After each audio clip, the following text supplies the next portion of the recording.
Hello students, welcome to our channel VNC. ఇక్కడ ఇచ్చిన question మీరు ఒక అబ్జర్వ్ చేస్తే చూడండి, √1 + sin a / 1 - sin a = secant a + tan a అని ప్రూవ్ చేయమన్నారు. ఇక్కడ ఇచ్చిన LHS ఫస్ట్ ఆఫ్ ఆల్ తీసుకుందామండి. LHS is equals to √1 + sin a / 1 - sin a. ఎప్పుడైనా ఇలా రూట్లో ఇస్తే అంటే మనం రేషనలైజేషన్ చేయండి.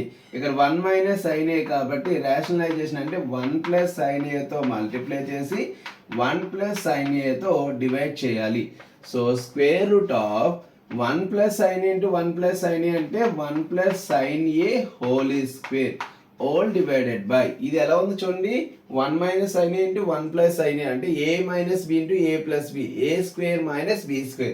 a స్క్వేర్ అంటే 1 స్క్వేర్, 1 స్క్వేర్ అంటే 1 మైనస్ b స్క్వేర్ అంటే sin square a. So √1 + sin a 1 + sin a whole square all divided by 1 - sin square a అంటే formula cos square a. So అలాగే ఇక్కడ స్క్వేర్లు రూట్లు ఏమైపోతాయండి, క్యాన్సిల్ అయిపోతాయి. స్క్వేర్ రూట్లు క్యాన్సిల్ అయిపోతే remaining ఏం మిగులుతుంది, 1 + sin a all divided by cos a మిగులుతుంది. ఇక్కడ ఈ 2 టర్మ్స్ ని cos a డివైడ్ చేస్తుంది కాబట్టి ఎలా రాయొచ్చు అంటే 1/cos a plus sin a cos a గా రాయొచ్చు. 1/cos, సో 1/cos అంటే రెసిప్రోకల్ ఆఫ్ cos ఫార్ములా ఏంటంటే సీకెంట్, కాబట్టి 1/cos ని మనం సీకెంట్ a గా రాయొచ్చు.